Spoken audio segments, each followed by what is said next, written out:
Big 5 Sporting Goods Corporation reported financial results for the fiscal 2021 fiscal first quarter and full year.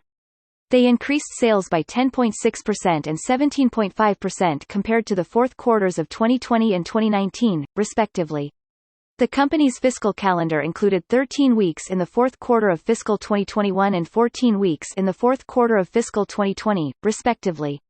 The fourth quarter of fiscal 2021 included 13 weeks, the fourth quarter of fiscal 2020 included 14 weeks, and the fiscal 2021 full year included 52 weeks.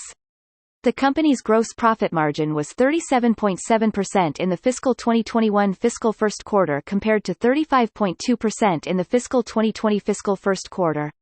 The company's merchandise margins increased by 194 basis points for the fiscal 2021 fiscal first quarter compared to the fourth quarter of fiscal 2020 and increased by 437 basis points versus the fourth quarter of fiscal 2019.